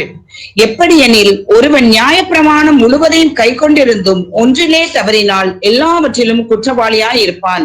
ஏனென்றால் விபச்சாரம் செய்யாதிருப்பாயாக என்று சொன்னவர் கொலை செய்யாதிருப்பாயாக என்றும் சொன்னார். ஆதலால் நீ விபச்சாரம் செய்யாமல் இருந்தும் கொலை செய்தாயானால் நியாய பிரமாணத்தை மீறினவனாவாய். சுயாதீன பிரமாணத்தினால் நியாய தீர்ப்பு அடைய போகிறவர்களாய் அதற்கேற்றபடி பேசி அதற்கேற்றபடி செய்யுங்கள். ஆமென். இப்போ இதுல இந்த வாஸ்தவ வசனங்கள்ல எல்லாத்துலயுமே நாம ஒரு பக்கத்துல சார்ந்து இன்னொரு பக்கத்துல ஒரு பாவத்தை செய்யாம இருந்து இன்னொரு பாவத்தை செஞ்சு அப்படின்ற மாதிரி நாம மாறினோம்னாலே மொத்த நியாய பிரமாணத்துக்குமே தகுதி இல்லைன்றவங்களாயிரும். இது சுயாதீன பிரமாணத்துக்குள்ளார வர்றப்பையும் அந்த ரூல் மாறாதுங்க. ரூல் மாறாது, எல்லாத்தையுமே நீ கடைபிடிச்சே தான் ஆகணும். ஆனா என்னது, இதை வெறும் பிரமாணத்துக்காக அல்ல, தேவன் மீது கொண்டிருக்கக்கூடிய விசுவாசத்தினாலே அத்தனையும் நாம் பற்றி கொள்ளுகிறவர்களாய் நாம் மாற வேண்டும் என்பதற்காகத்தான் கர்த்தர் கொடுத்திருக்கிறார். யாக்கோபு 4:11 வாசிங்களேன். சகோதரரே, ஒருவருக்கு ஒருவர் விரோதமாய் பேசாதிருங்கள். சகோதரனுக்கு விரோதமாய் பேசி தன் சகோதரனை குற்றப்படுத்துகிறவன் நியாயப்பிரமாணத்திற்கு விரோதமாக பேசி நியாயப்பிரமாணத்தை குற்றப்படுத்துகிறான். நியாயப்பிரமாணத்தை குற்றப்படுத்துவாயானால் நீ நியாயப்பிரமாணத்தின்படி செய்கிறவனாய் இராமல் அதற்கு நியாயாதிபதியாய் இருப்பாய். ஆமென். அப்போ நான் வெறும் பைபிளை மட்டும் வச்சுக்கிட்டு நான் நியாயப்பிரமாணத்தை மட்டும் வச்சுக்கிட்டு மற்றவனை எல்லாத்தையும் குற்றம் சாட்டுறதே யூதனுடைய வேலையாவே இருந்துச்சு. இது அதனால இவன் தவறிட்டான், இது விபச்சார பெண் இதனால தவறிட்டா, இவளை கல்லால இருந்து கொள்ளணும், அப்படி செய்யணும் இப்படி செய்யணும்னு சொல்லிட்டு அத்தனையிலையுமே அந்த நியாயப்பிரமாணத்து புத்தகத்தை கையில வச்சுக்கிட்டு அத்தனை பேரையுமே பூத கண்ணாடி வச்சு குற்றம் கண்டுபிடிக்கிறவர்களா இப்படி மாத்தினாங்க. அப்படிப்பட்டவன் நியாயப்பிரமாணத்திற்கு நியாயாதிபதியாய் மாறுகிறவனாய் இருக்கிறான்னு சொல்லிட்டு வேதம் சொல்லுகிறது. பிரியமானவர்களே, இன்னைக்கும் நாம மற்ற சபைகளை காட்டிலும் எல்லா விஷயத்திலுமே மாறுபட்டவர்கள் தான். பண்டிகையிலையுமே பழக்க வழக்கத்திலையுமே சபை கூடி வருதலையுமே காணிக்கைகளிலுமே விசுவாசத்திலையுமே அத்துறையிலுமே நாம மாறுபட்டவர்கள் தான். ஆனா நாம எல்லாத்துலயும் மாறுபட்டு இருக்கிறோன்றதுக்காக அடுத்தவனை பார்த்து எல்லாத்துலயுமே அவன் என்ன தப்பு பண்ணியிருக்கிறான், இவன் என்ன தப்பு பண்ணியிருக்கிறான்னு சொல்லிட்டு இன்னைக்கு சேனல்ஸ் எல்லாத்தையுமே பார்த்துட்டு தப்பு செஞ்சவங்களை எல்லாத்தையுமே சேனல்ல எல்லாத்தையுமே யூடியூப்ல எல்லாத்தையுமே பகிரங்கப்படுத்தக்கூடிய விதத்துல அவனுங்களை எல்லாத்தையுமே பார்த்துட்டு அவங்க சரியில்லை இவங்க சரியில்லை அது சரியில்லை இது சரியில்லைன்னு சொல்றதுக்காக எல்லாம் இங்க கொண்டாந்து உட்கார வச்சிருக்கவே கிடையாது. நாம அதை எல்லாத்தையும் அப்படி செஞ்சோம் அப்படின்னா நியாயப்பிரமாணத்தை மீறுகிறவர்களாய் நியாயாதிபதிகளாய் நாம் எல்லாருமே மாறுகிறோம் என்று அர்த்தமாய் மாறிவிடும். நாம கிறிஸ்துவனுடைய பிரமாணத்துக்குள்ள இருக்கிறப்ப யாருடைய தப்பையுமே எடுத்து காட்டவே இல்லவே இல்லை. நேரடியா பேதுருக்கிட்ட தான் போய் சொன்னார், நீ என்னைய காட்டி கொடுப்ப, நீ என்னைய மறுதளிப்ப அப்படின்னு சொல்லி கொடுத்தார். நேர பேதுருக்கிட்ட தான் சொன்னார், நேர யூதாசு கிட்ட தான் சொன்னார், வேற யாருக்கிட்டையுமே சொல்லாது. யாரோ ஏன்னா யூதாஸ் பந்தியில இருந்து எழுந்து போனப்ப கூட யாருக்குமே தெரியாது, அவன் அப்ப வாங்க போறானாக்குன்னு நினைச்சிட்டு தான் மீதி இருக்கிறவங்க எல்லாம் தெரியும். யூதாசுக்கும் இயேசு கிறிஸ்துவுக்கும் மாத்திரம்தான் சொல்லி நீ செய்யறதுபடி செய்ய சொல்லி அவனை அனுப்பி விட்டது அவனுக்கு புரியும், இயேசு கிறிஸ்துக்கு புரியும், மீதி இருக்கிறவங்க யாருக்குமே புரியவே இல்லை. அதனால தேவனுடைய சமூகத்திற்குள்ளார நாம் நியாயம் தீர்க்கப்படுவதற்காக அல்ல, நியாயம் தீர்க்கிறதற்காகவும் அல்ல, நியாயாதிபதியாகவும் அல்ல, கிறிஸ்துவனுடைய பிரமாணத்திற்காய் நம்மளை எல்லாத்தையும் உட்கார வச்சிருக்கிறாரு. ரோமர் 8:2 கேட்போமே. கிறிஸ்து இயேசுவினாலே ஜீவனுடைய ஆவியின் பிரமாணம் என் பாவ மரணம் என்பவைகளின் பிரமாணத்தினின்று விடுதலையாக்கிற்றே. ஆமென். அந்த ஆவியினுடைய பிரமாணத்துக்குள்ளார இருக்கிறதுக்காக தான் நம்மளை எல்லாத்தையுமே தேவன் அழைச்சிருக்கிறார். அப்ப நாம இங்க இருக்கிறது அன்பின் பிரமாணத்துல இருக்கிறோம், விசுவாச பிரமாணத்துல இருக்கிறோம், தேவனுடைய கிறிஸ்துவனுடைய பிரமாணத்துல இருக்கிறோம். நியாய பிரமாணத்துல நாம இல்லைங்கிறத மாத்திரம் நாம சொல்லிட்டு இருக்கிறத காட்டிலும் எதெல்லாம் இருக்கிறோங்கிறத சொல்றதுக்கு தான் தேவன் நம்மளைய நியமித்து வைத்திருக்கிறார். ரோமர் 7:22-25 வரைக்கும் வாசிப்போமே. மனுஷனுக்கேற்றபடி தேவனுடைய நியாய பிரமாணத்தின் மேல் பிரியமாய் இருக்கிறேன். ஆகிலும் என் மனதில் பிரமாணத்துக்கு விரோதமாய் போராடுகிற வேறொரு பிரமாணத்தை என் அவயவங்களில் இருக்க காண்கிறேன். அது என் அவயவங்களில் உண்டாகி இருக்கிற பாவ பிரமாணத்துக்கு என்னை சிறையாக்கி கொள்ளுகிறது. நிர்பந்தமான மனுஷன் நான், இந்த மரண சரீரத்தில் என்று யார் என்னை விடுதலையாக்குவார்? நம்முடைய கர்த்தராகிய இயேசு கிறிஸ்து மூலமாய் தேவனை ஸ்தோத்தரிக்கிறேன். ஆதலால் நானே என் மனதினாலே தேவனுடைய நியாய பிரமாணத்துக்கும் மாம்சத்தினாலேயோ பாவ பிரமாணத்துக்கும் ஊழியம் செய்கிறேன். ஆமென். 2 ஊழியம் செய்யறது பவுலே ரோமருக்கு எழுதின நிருபத்துல அவனே ரோமர்களுக்கு முன்னாடி அவனே ஒப்புத்துக்கிறான். பவுலுக்கே இந்த கதி அப்படின்னா நாமெல்லாம் எந்த கதியில இருக்கிறோம் அப்படிங்கிறத சற்றே நிதானித்து பார்க்க வேண்டிய ஒரு நேரம் ஏன்னா மாம்சத்தினாலே பாவ பிரமாணத்திற்கு நாம எல்லாருமே ஆவியினுடைய பிரமாணம், தேவனுடைய சமூகத்துல இருக்கக்கூடிய அன்பின் பிரமாணம், ராஜரீக பிரமாணம், கிறிஸ்துவின் பிரமாணம், இவைகளுக்குள்ளார உட்பட்டவர்களா இருக்கிறோம். ஆனா நமக்கு வேறொரு பிரமாணமும் மாம்சத்துக்குள்ளார இயல்பாவே போராடக்கூடியதா இருக்கிறது. நான் நிர்பந்திக்கப்பட்ட மனுஷன், எல்லாருமே நிர்பந்திக்கப்பட்ட மனுஷர்கள். ஆனா நிர்பந்திக்கப்பட்டதுல நான் எந்த பிரமாணத்திற்கு ஊழியம் செய்கிறேன் அப்படிங்கறதெல்லாம் நம்மளுடைய வெற்றியே அடங்கி இருக்கிறது. இந்த வெற்றி உள்ள விசுவாச வாழ்க்கை எங்க இருக்கு அப்படின்னா, உங்களுடைய விசுவாச பிரமாணத்துல நீங்க ஜெயிக்கிற பொழுதுதான், உங்களுடைய கிறிஸ்துவனுடைய பிரமாணத்துல நீங்க நிலைச்சு நிக்கிற பொழுதுதான், நீங்களுடைய ஆவியினுடைய பிரமாணத்தை கடைபிடிக்கிற பொழுதுதான் நாம் பாவ பிரமாணத்திலிருந்து மீட்கப்பட்டவர்களா இருக்கிறோம். நான் இன்னைக்கு செய்யக்கூடாது அப்படின்னு முடிவு பண்ண காரியத்துல சற்றே தவறி போனப்ப திரும்ப மன்னிப்பு கேட்டு உடையாந்துடுறோம். திரும்ப மன்னிப்பு கேட்டு உடையாந்துகிட்டே சேர்ந்துகிட்டு இருக்கிறோம். ஆனா ஒரு கட்டத்துல அந்த திரும்ப மன்னிப்பு கேட்டு வர்றோங்கிற சந்தர்ப்பம் இல்லாம அந்த பாவ பிரமாணத்திற்கே ஊழியம் செய்யாத அளவுக்கு நாம நிற்கக்கூடிய விதத்துல தேவ அனுக்கிரகம் நம்மை தேடி வருவதாக. 1 கொரிந்தியர் 9:21. நியாயப்பிரமாணம் இல்லாதவர்களை ஆதாயப்படுத்தி கொள்ளும்படிக்கு அவர்களுக்கு நியாயப்பிரமாணம் இல்லாதவனை போலும் ஆனேன். அப்படி இருந்தும் நான் தேவனுக்கு முன்பாக நியாயப்பிரமாணம் இல்லாதவனாய் இராமல் கிறிஸ்துவின் பிரமாணத்திற்கு உள்ளானவனாய் இருக்கிறேன். ஆமென். ரெண்டு வேலையும் செய்யற மனுஷருக்கு முன்னாடி ஊழியம் செய்யறப்ப நான் நியாயப்பிரமாணம் இல்லாதவன்பா, எனக்கும் நியாயப்பிரமாணத்துக்கு சம்பந்தம் இல்லாதவப்பா அப்படி இப்படின்னு சொல்லிட்டு யூதர் அல்லாதவர்களுக்கு மத்தியிலே, புறஜாதிகளுக்கு மத்தியிலே ஊழியம் செய்த பவுல் சொல்றான், நான் அவங்களுக்காக மாறிக்கிட்டேன், எல்லாருக்குமாய் எல்லாமும் ஆனேன் அப்படிங்கிற மாதிரி அவன் மாறிக்கிட்டு, ஆனா தேவனுக்கு முன்னாடி ஒன்றுக்கும் குறைவில்லாதவனாய் கிறிஸ்துவனுடைய பிரமாணத்திற்குள்ளார நிலைத்து நிற்கிறவனாய் மாறுகிறான். நல்லா தெரிஞ்சுக்கோங்க, 2 பக்கத்திலயும் அவன் சரியான விதத்துல அவன் நிற்கிறவனாய் இருக்கிறான். நம்மளுடைய வாழ்க்கையிலுமே, குடும்பத்திலையும் சரி, வேலை பார்க்கக்கூடிய இடத்துலயும் சரி, நாம போகக்கூடிய இடத்துலயும் சரி, நாம எல்லாருக்கும் இல்லாதவர்களை போல மாறி கிறிஸ்துவனுடைய பிரமாணத்தை பிரசங்கிக்கிறவர்களாய் நிற்க வேண்டும் என்று ஆவியானவர் இந்த நாளிலே சபைக்கு ஆணித்தரமாய் சொல்லுகிறவராய் இருக்கிறார். யாக்கோபு 1:25 வாசிப்போம்.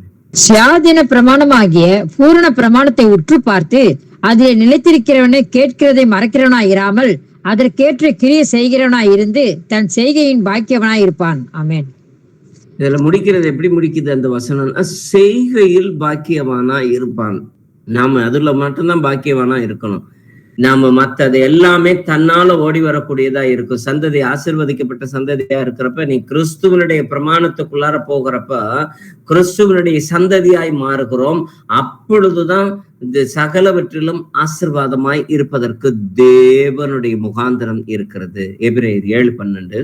ஆசாரியத்துவம் மாற்றப்பட்டிருக்குமே, ஆனால் நியாய பிரமாணமும் மாற்றப்பட வேண்டியதாகும். ஆமென். நமக்கு இருக்கக்கூடிய பிரதான ஆசாரியார் யாரு?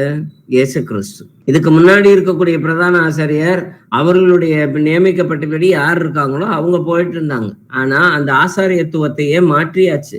ஆசாரியத்துவத்தை கிறிஸ்துவுக்குள்ளார நம்ம மாற்றியாச்சு. அப்போ பிரமாணமும் மாற்றப்பட வேண்டியதாய் இருக்கிறது. நீங்க கடைபிடிக்கக்கூடிய எல்லா காரியத்திலுமே, ஏன்னா இன்னைக்கு நிறைய பேருடைய காரியத்துல இந்த ஞானஸ்தானம் மாத்திரம் தாங்க மாறி இருக்கு. செய்கையெல்லாம் இன்னும் மாறவே இல்லை. நம்ம ஞானஸ்தானம் மாத்திரம் மாறிட்டு சபையை மட்டும் மாத்திட்டு அந்த சுவாப மனுஷன் அப்படியே இருக்கிறவனா இருக்கிறான். பிரமாணமும் கட்டாயமா மாற்றப்பட்டதா இருக்கிறதா? அப்படி இருக்கும் பட்சத்துலதான் தேவனுக்கு ஏற்றவர்களாய் ஏற்புடைய சபையினராய் நாம் இருக்கிறோம் என்பது முழு நிச்சயம். ரோமர் 4:15. மேலும் நியாயப்பிரமாணம் கோபாக்கினையை உண்டாக்குகிறது. நியாயப்பிரமாணம் இல்லாவிட்டால் மீறுதலும் இல்லை. ஆமென். நியாயப்பிரமாணம்னு ஒண்ணு வரவே இல்லை அப்படின்னா எவனுமே குற்றவாளி இல்லைங்க சிஸ்டர் பிரதர்ஸ். யாருமே குற்றவாளி கிடையாது. எல்லாருமே நீதிமான்களா தான் இருக்கிறோம். ஏன்னா என்கிட்ட சொல்லல கொலை செய்யாதன்னு சொல்லாம, தப்பு செஞ்சா அவனை கொலை பண்ணிட்டேன். அவனை வந்து என்னது கண்ணுக்கு கண் பல்லுக்கு பல்லு வாங்கிட்டேன் அப்படிங்கிறத அவன் தாராளமா சொல்லிக்கிட்டு போயிட்டே இருப்பான். ஏன்னா நியாயப்பிரமாணம் அதை தான் சொல்லி கொடுத்துச்சு. வாசிப்போமே ரோமர் 5:13. நியாயப்பிரமாணம் கொடுக்கப்படுவதற்கு முன்னும் பாவம் உலகத்தில் இருந்தது. நியாயப்பிரமாணம் இல்லாதிருந்தால் பாவம் எண்ணப்பட மாட்டாது. ஆமென். பாவம்னு ஒண்ணு ஏற்கனவே இருந்துகிட்டுதான் இருந்துச்சு. ஆனா நியாயப்பிரமாணம் கொடுத்ததுக்கு அப்புறமேட்டு அந்த பாவத்துக்கு அந்த 612வது கட்டளையில 513வது கட்டளை மீறிட்டான்னு சொல்லி கட்டளை நம்பர் சொல்றதுக்கு ஒரு பிரமாணமாய் மாறுனுச்சு. ஆனா அது விசுவாசத்தை வளர்க்கல. அவர்களுடைய கிரியைகளை மாத்திரமே தான் இம்ப்ரூவ் பண்ணிச்சு ஒழிஞ்சு விசுவாசத்தை வளர்க்கவே இல்லை. அதே மாதிரி நாம இன்னைக்கு வாங்கியிருக்கக்கூடிய ஞானஸ்தானம் ஒரு சின்ன ஒரு மாற்றத்தை, நீ வேற பிதாகுமாரன் பரிசுத்தாவின் நாமத்தினால வாங்கின ஞானஸ்தானம் இயேசுவின் நாமத்தினால வாங்கணும் அப்படின்னு சொல்லி ஞானஸ்தானத்தை மட்டும் மாத்திட்டு மீது எல்லா கிரியைகளும் பழசு மாதிரியே இருந்துச்சு அப்படின்னா நீ வாங்கியிருக்கக்கூடிய ஞானஸ்தானம் பிரயோஜனம் இல்லாததா இப்ப விடும். எல்லா பிரமாணமும் மாற்றப்பட வேண்டியதா இருக்கிறது. லேவியர் 19:18. பழிக்கு பழி வாங்காமலும் உன் ஜன புத்திரர் மேல் பொறாமை கொள்ளாமலும் உன்னில் நீ அன்பு கூறுவது போல் பிறனிலும் அன்பு கூறுவாயாக, நான் கர்த்தர். ஆமென். இப்படி சொன்னதை எவனுமே காதலே வாங்கவே இல்லை. அவன் என்னது கண்ணுக்கு கண் பல்லுக்கு பல்லுன்றத பழி வாங்குறத கரெக்டா தான் செஞ்சுக்கிட்டே வந்தான்.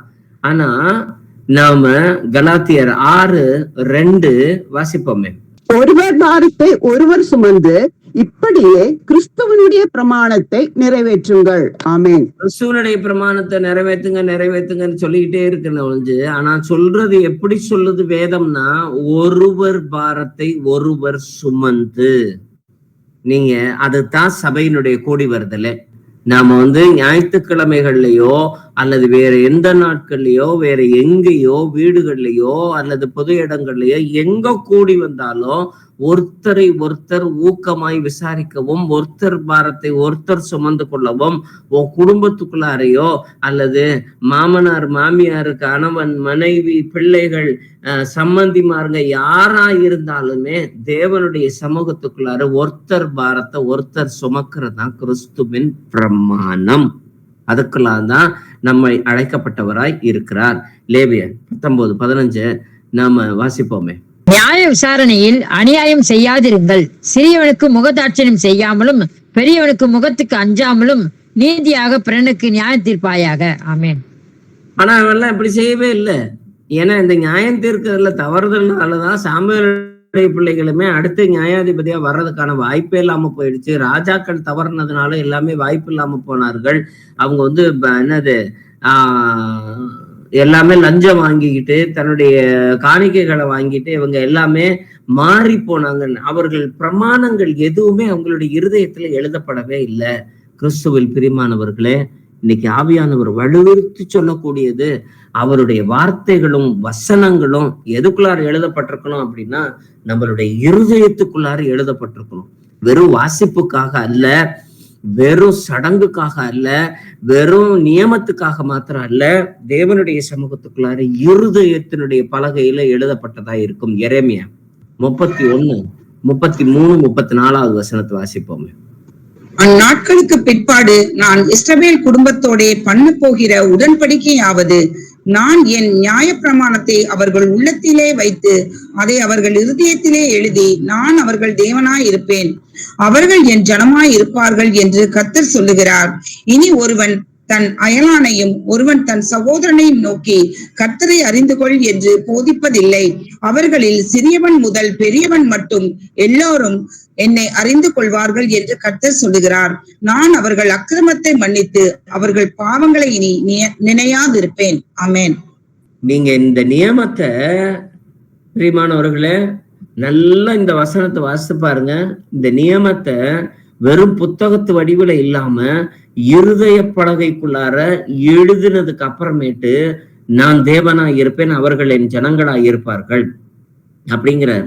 அப்போ வேத வசனத்துல இன்னைக்கு வாசிச்சதோ இன்னைக்கு சொல்லப்பட்டிருக்க கூடியதோ அல்லது நீங்க காலையில இருந்து வாசிச்சதோ எதுவா இருந்தாலோ அத்தனையும் எழுதப்பட வேண்டியது உங்களுடைய இருதயமாக பலகையில. அப்படி எழுதுறப்போ ஒருத்தர் ஒருத்தனுக்கும் போதிக்கவே தேவையில்லை. சிறுவர் முதல் பெரியோர் மட்டும் எல்லோரும் அறிந்து கொள்வார்கள். அப்படின்னா உன் வீட்டு பிள்ளை என் பிள்ளை அடங்கவே மாட்டேங்குது பிரதர், என் பையன் சொன்ன பேச்சே கேட்க மாட்டேங்கிறான் பிரதர், என் வீட்டுக்காரர் நான் சொல்றதையே மதிக்கவே மாட்டாரு, அங்க அம்மா இருக்காங்களே அவங்க இந்த மாதிரி எந்த குறைக்குமே இடமே கிடையாது. அப்படி குறைகள் இருக்கும் குடும்பத்துல முதலாவது செய்ய வேண்டியது வேதத்தினுடைய வார்த்தைகளை இருதயத்துல எழுதுற அளவுக்கு படிக்கணும், இருதயத்துல எழுதுற அளவுக்கு வாசிக்கணும். ஏன்னா இந்த வசனங்களை இருதயத்துல எழுதிட்டோம் அப்படின்னா பிள்ளைகளா இருந்தாலும் சரி, பெரியவங்களா இருந்தாலும் சரி, யாருக்குமே தனியா போதிக்கவே தேவையில்லை. வசனம் அவங்களை வழி நடத்திடும். அவங்களை தன்னாலே உட்கார வச்சு பைபிள் ஸ்டடி நடத்தி அதுக்கப்புறமேட்டு நீ எல்லாம் சரியாகணும் அப்படின்னு சொல்றதுக்கெல்லாம் வேலையே இல்லை. வேதத்தினுடைய வார்த்தைகள் ஒவ்வொன்றும் அவர்களுடைய இருதயத்துல எழுதப்பட்டதாய் இருக்க வேண்டும். ஏன்னா அவருடைய வார்த்தைகள் அவ்வளவு அதிகமாய் இருக்கக்கூடியதா இருக்குது. ஏன்னா ரோமருக்கு எழுதின நிருபம் 11வது அதிகாரம் 33வது வசனம் சொல்லுது, தேவனுடைய ஐஸ்வர்ய ஞானமும் அறிவும் ஆழம் எவ்வளவாய் இருக்கிறது, அவருடைய நியாய தீர்ப்புகள் அளவிட முடியாது, அவருடைய வழிகள் ஆராயப்பட முடியாததா இருக்கிறது. அந்த அதிசயமானத நாம புதுமையான ஒரு ஆவிக்குள்ளாரே நாம் ஊழியம் செய்ய வேண்டியவர்களாய் இருக்கிறோம். யோவான் 14:15 வாசிப்போமே. நீங்கள் என்னிடத்தில் அன்பாயிருந்தால் என் கற்பனைகளை கைக்கொள்ளுங்கள். ஆமென். அப்போ கர்த்தர்கிட்ட நான் அன்பாய் இருக்கிறேன்னு சொல்லிட்டு நாம ஒவ்வொரு நாளும் அவருடைய கற்பனைகளை மீறுதல். அப்படின்னா கற்பனைனா எங்க இருக்குது அப்படின்றத வாசிக்கல. யோவான் 14வது அதிகாரம் 21-24 வரைக்கும். என் கற்பனைகளை பெற்றுக்கொண்டு அவைகளை கை கொள்ளுகிறவனே என்னிடத்தில் அன்பாயிருக்கிறான், என்னிடத்தில் அன்பாயிருக்கிறவன் என் பிதாவுக்கு அன்பாயிருப்பான், நானும் அவனில் அன்பாயிருந்து அவனுக்கு என்னை வெளிப்படுத்துவேன் என்றார். ஸ்கோரியாத் அல்லாத யூதா என்பவன் அவரை நோக்கி, ஆண்டவரே, நீர் உலகத்துக்கு உம்மை வெளிப்படுத்தாமல் எங்களுக்கு உம்மை வெளிப்படுத்த போகிற காரணம் என்ன என்றான். இயேசு அவனுக்கு பிரதியுத்தரமாக, ஒருவன் என்னில் அன்பாயிருந்தால் அவன் என் வசனத்தை கை கொள்ளுவான், அவனில் என் பிதா அன்பாயிருப்பார், நாங்கள் அவனிடத்தில் வந்து அவனோட வாசம் பண்ணுவோம். என்னில் அன்பாயிராதவன் என் வசனங்களை கை கொள்ள மாட்டான். நீங்கள் கேட்கிற வசனம் என்னுடையதாயிராமல் என்னை அனுப்பின பிதாவினுடையதாய் இருக்கிறது. ஆமேன். என்னில் அன்பாய் இருக்கிறவன் என்னுடைய கற்பனைகளை கடைபிடிப்பான், என்னில் அன்பாய் இருந்தால் என்னுடைய வசனங்களை கை கொள்வான், என்னுடைய வசனத்தை கை கொள்ளுகிறவன் என்னை அனுப்பினவரையும் சேர்த்து நேசிப்பான். இந்த வசனத்துக்கு நாம விளக்கமே தேவையே இல்லை. கற்பனைகள் அப்படிங்கிறது வேதத்தினுடைய ஒவ்வொரு வார்த்தைகளும். இன்னைக்கு வாசிக்கப்பட்ட அத்தனை வசனத்தையும் திரும்ப நீங்க அசை போட்டீங்கனாலே தேவனுக்கு பிரியமுள்ளவர்களாய், தேவன் மீது அன்புள்ளவர்களாய் இருக்கிறோம் அப்படின்னு. நம்ம ஏதோ இன்னைக்கு கேட்டுட்டு நாளைக்கு மறந்து போகிறதற்காக, இது சொன்னாரா பிரதரு அப்படிங்கிற மாதிரி இல்லை. உங்களுடைய ஆத்துமாக்களோடு பேசுவதற்காக தான் தேவன் அனுதினமும் வார்த்தைகளை அனுப்புகிறவராய் இருக்கிறார். அந்த கேட்கிற வசனத்தின் என்னுடையதாயிராமல் என்னை அனுப்பினவருடைய பரமத்திலிருந்து வரக்கூடிய அந்த வசனத்தை இருக்கிறதுனால அந்த வசனத்தை நேசிக்கிறவர்களாய், தேவனுடைய வார்த்தைக்குள்ளார நிலைச்சிருக்கிறவர்களாய் இருக்க கர்த்தருடைய சமூகத்துக்குள்ளார இன்றைக்கு நம்மை நாமே கையளிக்க வேண்டிய கட்டாயத்திற்குள்ளாக இருக்கிறோம். கடைசியாக பிலிப்பியருக்கு எழுதின நிருபம் 3வது அதிகாரம் 9-11 வரைக்கும் இருக்கக்கூடியது வாசிப்போம். நான் கிறிஸ்துவை ஆதாயப்படுத்தி கொள்ளும்படிக்கு நியாய பிரமாணத்தினால் வருகிற சுயநீதியை உடையவனாய் இராமல் கிறிஸ்துவை பற்றும் விசுவாசத்தினால் வருகிறதும் விசுவாசம் மூலமாய் தேவனால் உண்டாகி இருக்கிறதுமான நீதியை உடையவனாய் இருந்து கிறிஸ்துவுக்குள் இருக்கிறவன் என்று காணப்படும்படிக்கு இப்படி நான் அவரையும் அவருடைய உயிர்த்தெழுதலின் வல்லமையையும் அவருடைய பாடுகளின் ஐக்கியத்தையும் அறிகிறதற்கு அவருடைய மரணத்திற்கொப்பான மரணத்திற்குள்ளாகி எப்படியாயினும் நான் மரித்தோரில் இருந்து உயிரோடு எழுந்திருப்பதற்கு தகுதியாகும் படிக்கும் அவருக்காக எல்லாவற்றையும் நஷ்டம் என்று விட்டேன், குப்பையுமாக எண்ணுகிறேன். ஆமேன். இதுல பவுல் இந்த நிருபங்கள்ல பிலிப்பியருக்கு எழுதின நிருபத்துல எனக்கு ரொம்ப பிடிச்சமான பகுதி இந்த பகுதி. காரணம், இவ்வளவு ஊழியம் செய்து இவ்வளவு நிருபம் எழுதி கர்த்தருக்குன்னு சொல்லி எல்லாத்தையுமே விட்டு கொடுத்துட்டு அவன் நேரடியா கர்த்தரால போதிக்கப்பட்டு கர்த்தரால ஞானஸ்தானம் வாங்கின அவன் சொல்லக்கூடியது, எப்படி ஆகிலும் நான் பரலோகத்திற்கு நான் மருத்துவரில் இருந்து உயிர் தெள்ள வேண்டும், எப்படியாச்சும் நான் உயிர் தெள்ளணும்ன்றதுக்காக இது எல்லாத்தையுமே குப்பை என்று கருதுறேன். அப்படின்றான். அப்ப என்னைக்காச்சும் நமக்குள்ளார இந்த ஒரு உணர்வு இருந்திருக்க, எப்படியாச்சும் நான் பரலோகம் போகணும், எப்படியாச்சும் நான் என்னது அந்த உயிர்த்தெழுதலுக்குள்ளார நான் தேவனுடைய சமூகத்துக்குள்ளார 2ஆம் வருகையில தகுதி நிறைந்தவனாய் நிற்க வேண்டும் அப்படிங்கிறதுக்காக எல்லாத்தையும் விட்டு கொடுக்குறேன், என்னுடைய பாவிகளை எல்லாத்தையும் மன்னிக்கிறேன், என்னை எதிர்க்கிறவர்களை பேசுறேன், என்னை சபிக்கிறவர்களை நான் ஆசீர்வதிக்கிறேன், என்னை திட்டுறவங்களை எல்லாத்தையுமே நான் மனதார நான் ஜெபிக்கிறேன், அப்படி இப்படின்னு சொல்லிட்டு எல்லா விஷயத்திலயுமே நான் விட்டு கொடுத்து, ஏன்னா பழைய பிரமாணம் சொன்னது அது செய்யாத, இது செய்யாத, அப்படி செய்யாத, இப்படி செய்யாத அப்படிங்கிறத மாத்திரம்தான் சொல்லி கொடுத்துச்சு. ஆனா கிறிஸ்துவனுடைய பிரமாணம் என்னென்ன செய்யணுங்கிறத மாத்திரம்தான் சொல்லி கொடுத்துச்சு. நேர்மறையான சிந்தனைகளுக்குள்ளாரேதான். என குறைகளை கண்டுபிடிப்பதற்காக கிறிஸ்துவனுடைய பிரமாணம் நமக்குள்ளார கொடுக்கப்படவில்லை. அப்படி செய்வீர்களே ஆனால் நியாயப்பிரமாணத்தை கடைபிடிக்கிறவர்கள் அல்ல, நியாயப்பிரமாணத்திற்கு கை கொண்டிருக்கக்கூடிய நியாயாதிபதிகளாகவே நீங்கள் மாறுகிறீர்கள் என்ற அர்த்தம். அப்படிப்பட்டவர்களாய் அழைக்கவில்லை இயேசு கிறிஸ்து. இன்னைக்கு நம்மை அழைத்திருக்கிறது எதுக்காக அப்படின்னா, தேவனுடைய ராஜரீக பிரமாணத்திற்குள்ளார நாம் இருக்க வேண்டும் என்பதற்காக அழைத்திருக்கிறோம். அப்படிப்பட்டவர்களாயிருந்து கிறிஸ்துவுக்குள்ளார எல்லா ஸ்நேக காவலோடு கூட நாம் நிற்க இந்த வேளையில தலைகளை தாழ்த்தி ஜெபிப்போம். எங்கள் கர்த்தராகிய இயேசு கிறிஸ்துவே, எங்கள் பரம பிதாவே, உம்முடைய பரிசுத்த மிகுந்த நாமத்திற்கு நேராக நாங்கள் எல்லாவற்றையும் ஒப்பு கொடுக்கிறோம். தேவரீர் நீர் தாமே எங்களை இந்த வேளையிலே ஒரு விசையாய் இந்த உம்முடைய வசனத்தின்படி பாதுகாவலோடு கூட வைக்கிறமைக்காய் கோடி நன்றிகளை ஏறெடுக்கிறோம். நாங்கள் பழைமையான எழுத்தின்படி அல்ல, நாங்க வெறும் வசனத்தை வெற்று வார்த்தைகளாய் வாசிக்கிறவர்களாய் அல்ல, வசனத்தை வெறும் புத்தகமாய் வைத்து இதுக்கு பேர் பைபிள்னு வச்சிருக்கிறவர்களாய் அல்ல, அந்த வேதத்தினுடைய வார்த்தைகளை வாழ்க்கையாய் மாற்றுகிறவர்களாய் இருக்க, புதுமையான ஆவியின்படி ஊழியம் செய்யத்தக்கதாக அவர் விடுதலையாக்கப்பட்டிருக்கக்கூடிய அந்த தேவனுடைய சமூகத்திற்குள்ளாரே எங்களையே தாழ்த்தி வெறுமையாக்கி ஒப்பு கொடுக்கிறோம் ராஜா. இதோ கர்த்தரிடத்தில் அன்பு கூர்ந்தால் அவருடைய கற்பனைகளை எல்லாவற்றையும் கடைபிடிப்போம் என்ற வசனத்தின்படியே நாங்கள் தேவனிடத்தில் அன்பாய் இருக்கிறோம் என்பதை வெளியரங்கமாய் காட்டக்கூடிய விதத்துல நாங்கள் வசனத்திற்கு ஏற்புடையவர்களாய் இருக்க உம்முடைய சமூகத்துல எங்களை குடும்பமாய் தாழ்த்துகிறோம் ஆண்டவரே. தேவனுடைய வசனம் இருதயமாகிய பலகையிலே எழுதப்படுகிற பொழுது ஒருவனுக்கும் அதை போதிக்க தேவையில்லை. கர்த்தர் தாமே தெய்வம் என்பதை அவனுடைய இருதயம் அறிந்து கொள்ளும்.